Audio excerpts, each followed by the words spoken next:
اب معاف کیجئے گا، جب ایک کتا بھونکتا ہے تو 10-20 کتے خود بخود جمع ہو جاتے ہیں. یہ قدرتی چیز ہے، یہ کوئی غلط مثال نہیں ہے. محلے گلیوں میں دیکھ لیجئے، ایک کتا جہاں بھونکا تمام گلیوں کے کتے اپنا فرض سمجھ کر کہ اب ہمارے بھائی نے پکارا ہے تو ہمیں پہنچنا ہے، اور وہ سارے کے سارے بھونکتے ہیں. مجلس ختم ہونے کے بعد کتے احتساب کرتے ہوں گے کہ میں کیوں بھونک رہا تھا. کتے تو احتساب کرتے ہوں گے. اور جب انسان کو شیر کا مثال دیا جا سکتا ہے تو کتے کی مثال میں توہین کیسی ہے بھائی؟ شیر بھی تو جانور ہے. اچھا اگر کتا جانور ہے تو شیر کیا چچا جان کا نام ہے؟ شیر کیا خالو جان کا نام ہے؟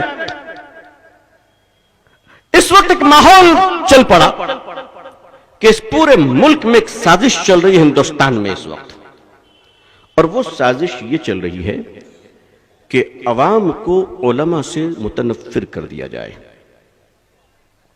بڑی ڈپلی کانسپریسی چل رہی ہے، اور اس میں ہمارے نا تجربہ کار نو فارغ لکھاڑیے جو انٹرنیشنل باتھ روم میں بیٹھ کر، انٹرنیشنل باتھ روم کس کو کہتے پتہ ہے آپ کو؟ فیس بک اور WhatsApp. That is a international washroom. Yes, اگر سرکاری باتھ روم میں 2-4 لوگ چلے جائیں تو اتنی گند ہوتی ہے کہ اندر جانا مشکل ہے. اس میں تو کروڑوں لوگ ایک ساتھ فارغ ہو رہے ہیں، ایک ساتھ. یہ جو نئے نئے فارغین ہیں مدرسے کے، معاف کیجئے گا میں مدرسے کا پروڈکٹ ہوں، مجھے کہنے کا حق ہے کہ ہمارے مدرسوں کی بدقسمتی یہ ہو گئی ہے کہ تعلیم تو ملتی ہے، تربیت سے محروم ہو چکے ہیں. اور میں یہ ذمہ داری کے ساتھ عرض کر رہا ہوں، بڑی ذمہ داری کے ساتھ، ورنہ مجال ہے کہ کوئی مولوی جو مدرسے کا فارغ ہو، جس نے سہستا کی حدیثیں پڑھی ہو، جس نے قرآن پڑھا ہو، وہ دشمن صحابہ کا بھکت بنے گا. کوئی مولوی کسی لبرل اور روشن خیال کے روشن دان سے نکلتی ہوئی بدبودار ہواؤں سے سانس لے کر یہ کہے کہ I am a good luck, یہ کوئی مولوی نہیں کہہ سکتا. کیونکہ مدرسوں میں اب تربیت کی کھڑکیاں بند کر دی گئی ہیں. اللہ کرے کہ میری یہ بات کچھ لوگوں کے دل میں چوٹ بن کر لگے اور تربیت کے راستے کھل جائیں، تاکہ ہم جیسے غریبوں کو کچھ فائدہ مل جائے انشاءاللہ. ہمارے آنے والی نسلیں تیار ہوں. یہ جو نو لکھار سب تیار ہوئے فیس بک واٹس ایپ پہ ایسا لکھتے ہیں کہ ایسا معلوم ہوتا ہے کہ کربلا کے میدان میں اگر یہ موجود ہوتے تو امام حسین سے فرماتے آپ اندر چلیے، ہم واٹس ایپ گروپ سے جنگ جیت لیں گے. ایسے بہودے اینڈ دی گریٹ سب جمع ہو گئے اس وقت. ایسے ہی مجلس میں میری شرکت ہوئی. ایسا کیوں ہو رہا ہے وہ عرض کر رہا ہوں میں آپ کو. ایک سازش تو یہ کہ علماء سے عوام کو کاٹ دیا جائے. بنیادی وجہ سن لیجئے، بنیادی وجہ یہ ہے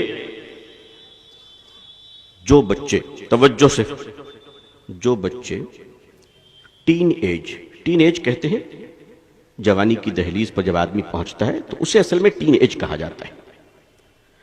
ٹین ایج میں جو بچے ماں باپ کے نافرمان ہو جائیں اور ماں باپ کا کنٹرول ان پر سے ختم ہو جائے اور وہ بچہ من چاہی زندگی گزارنے کے لیے آزاد ہو جائے، تو ایسے بچے ماں باپ سے جب دور ہوتے ہیں تو وہ گنجیڑیوں کے نشانے میں ہوتے ہیں، بھنگیڑیوں کے نشانے میں ہوتے ہیں. ڈرگس مافیا ان کو ہائی جیک کرتا ہے اور وہ ماں سے زیادہ گرل فرینڈ سے محبت کرنا اپنی خوش نصیبی سمجھتا ہے. جن بچوں کو ماں باپ کی تربیت نصیب نہ ہو وہ بچے بہک کر ڈرگس، چرس اور گانجے کے گود میں پہنچ جاتے ہیں. جس قوم کو علماء کی سرپرستی سے محروم کر دیا جائے وہ قوم شیطان کا سب سے نرم نوالا بن جایا کرتی ہے.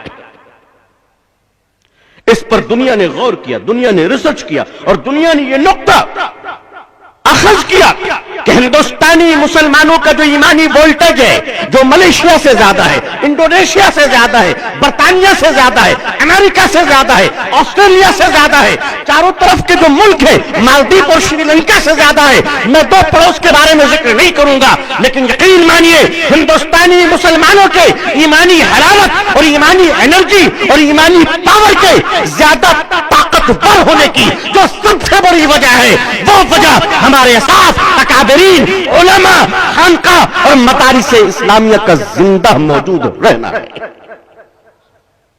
ہر ایک مومن کے دل کی ہے صدا مسلم پرست اللہ، نہ بدلا ہے نہ بدلے گا میرا مسلم پرست اللہ۔ ہر ایک مومن کے دل کی ہے صدا مسلم پرست اللہ،